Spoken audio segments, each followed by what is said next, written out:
And get right into today's video because we are going to be looking at some very strange and odd stories that are currently circulating in the news. So today we're going to go ahead and look at our very first story, and something very odd is going on in Oklahoma. Not only were they facing some very bizarre and odd weather, 6 to 12 tornadoes touched down, bringing along flash floods and very severe hail during a time that Oklahoma really doesn't see tornadoes. But out of nowhere in Gary, Oklahoma, an entire police department, including the police chief, the police captain, and 2 members of the city council, just resigned. Without any explanation whatsoever, they just resigned. An Oklahoma town is scrambling to deal with the resignation of their entire police force. This happened today in Gary. The town had a police chief and 4 other officers. Chief Alicia Ford posted kind of a cryptic message on Facebook telling the community they, quote, all have the ability to affect the change you want to see. Well, her resignation letter was followed by a letter from the city saying, quote, we were able to quickly secure an interim chief of police effective immediately. So far, city officials there have not released a reason for their law enforcement crisis, but we've reached out to city council and the chief, and we'll bring you more information on this as soon as we hear back from them. This story happened about 4 or 5 days ago, and there's still no explanation, no clues, no hints, just as to why these people resigned. Now, this police force is rather small. There are 4 police officers, the police chief, the police captain, and like I said, 2 members of the city council. They all resigned together. Even though this is a small police force, because the town they are protecting is also rather small, the residents are speaking out. They're up in arms because they believe that these sudden resignations put the entire town in jeopardy. It puts these citizens in danger. For the nearly 1,000 people who live here in Gary, they've lost their entire police department and 2 of their 3 city council members in a single day. Residents tell me they feel like their city is crumbling around them. If this isn't an emergency, then I don't know what is. That we don't have much of a city anymore. On Thursday morning, the entire Gary police force turned in their badge. That's 5 officers, including the police chief. The announcement came on social media. The police chief thanked the town and encouraged residents to be more active in city government. No reason was given for the mass departure, but the former police chief told KOCO the now active interim chief was hired by city council to audit the Gary Police Department, something that's raised eyebrows around town. The same person who's now the acting interim chief was hired by the city council to do an audit on the police department, and now he is the interim chief. That seems a little suspicious. But that wouldn't be the only shakeup in Gary. 2 city council members resigned the same day. City Councilman Rocky Coleman wrote in his resignation letter his core values didn't align with the city's direction, saying the city shouldn't allow personal goals or agendas to affect the city. City Councilwoman Christy Miller told KOCO she quit because she didn't think the mayor was acting in the city's best interest and she wanted out. KOCO reached out to the city of Gary to ask what's going on. A spokesperson for the city didn't say what the cause of this strife was, but told us an interim chief of police has taken over, and both the Blaine County and Canadian County Sheriff's offices are helping during this transition. Now, we tried to reach out to the mayor to see if he was available for a comment today, but we're told by the city that he was not available today. Reporting live in Gary, Kylie Thomas, KOCO 5 News. Moving on to this next story, and I really have to ask myself, are we being trolled? Do we live in some kind of simulation? Or whatever, because this is very odd timing for this story to come out. We are seeing all this very bizarre and strange weather events taking place around the world. In places where it shouldn't be snowing right now, well, it's snowing. In places that it should be snowing, they are suffering from very severe droughts. There are tornadoes breaking out, earthquakes breaking out everywhere, and it seems like every time we open up the news, there is a new location somewhere around the world that is experiencing some very horrific flooding. Eastern Spain was already dealing with storms that led to massive flooding that ended the lives of at least 217 people, mostly near Valencia. But news has now broken out that more rain was dumped on Barcelona, which has led to more flooding. So Spain continues to get hammered by floods and heavy rain. But before the floods had taken over Spain, France and Italy were also experiencing flooding. And then there was the United Kingdom, and also Greece was all experiencing floods and heavy rain. But it's not just Europe. The United States, New Mexico, Florida, North Carolina, and other states were also dealing with flooding. Then we had Indonesia, China, India. We had even the Sahara Desert had flooded out. Cuba is still dealing with floods.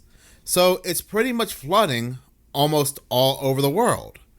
And while we hear all this news about floods, and not just a little bit of flooding, we are talking about historic rainfall that nobody has ever seen before.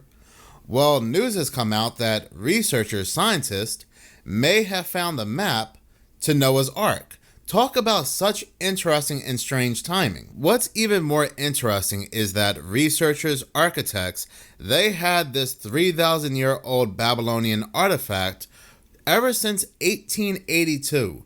And then 1 month in 2024, they decided to take the artifact out, examine the artifact, and they discovered that this artifact held the clues to the location of Noah's Ark. Reading this article from New York Post, and other news agencies are talking about this, but this article is titled, Noah's Ark Possibly Marked on World's Oldest Map from 3,000 Years Ago, Scientists Say, and this article was published on October 29th, 2024. Scientists have deciphered the world's oldest map, and they believe it may lead them to the location of Noah's Ark. The 3,000-year-old Babylonian artifact has puzzled archaeologists for centuries, but in the past few weeks, experts have uncovered the meaning.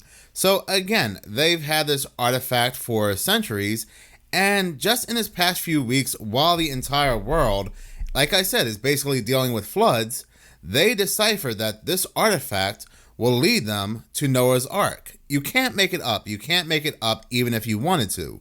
This article continues to say the clay tablet was discovered in the Middle East before being acquired by the British Museum in 1882. The carvings have been called the Imago Mundi by scientists who say it shows ancient Mesopotamia, now modern-day Iraq, surrounded by Bitter River, a double ring marking the borders of the Babylonians' known world. But after over a month of analyzing the symbols on the tablet, researchers believe they are clear references to stories in the Bible. They claim the back of the artifact acts as a secret key to show travelers the route they will take and what they should look for on the way. One passage reportedly says that those on the journey must go through 7 leagues to see something that is thick as the Parsiktu vessel. The word Parsiktu, and I don't know if I'm pronouncing that correctly, is meant to help explain the size of a vessel needed to survive the Great Flood based on other ancient Babylonian scripture. Another passage is believed to show a path and instructions to get to Urartu, a place believed to be where a man and his family landed a gigantic ark they made, according to ancient Mesopotamian poems, more commonly referred to as Noah's Ark. Urartu, also known as Ararat, is a mountain in Turkey, and researchers say that it is said to be where the ark sat after the 150-day flood. So again, researchers believe that if they follow the instructions on this tablet, they will be led to Noah's Ark. Like I said, such interesting timing for this news story to come out. This last story is actually going to include my own personal story. About a week ago, I let my dog out to go to the bathroom, and I happened to look up at the sky. It was around 5:30 in the morning. It was still dark out, and I saw this very bizarre light. And at first, I thought it was the moon. This light was doing all kinds of crazy things. It was phasing in and out. It was getting bigger. It was getting smaller. And so I rushed back inside the house to look for my phone. I was scrambling to find my phone. By the time I found it and went back outside to record it, this is all that I captured. So I was going to make a story about what I had seen, but there really isn't much to work with. As you can see, I caught this light as it was fading away. So how can I really explain this? I didn't capture the whole thing on camera. And even if I did capture this on camera, there will be people that will say it's AI. But I happen to notice that a few weeks ago, somebody on TikTok, a couple people on TikTok, actually saw the same thing. This light is rather interesting, and this TikTok video shows something very similar to what I saw, but as I was looking up at the sky and looking at this light, it was just doing all kinds of crazy things. It was even going in circles, like making the shape of the moon. It was just really, really strange. And I also happened to see this on Reddit.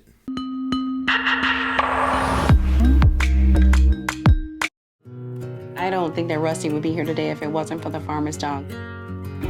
He was always a dry kibble dog because that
Thank you so much for watching. If you like this channel and you want to see more, please subscribe. If you're already subscribed, please like, as any engagement does help the channel grow. Once again, thank you so much for your support.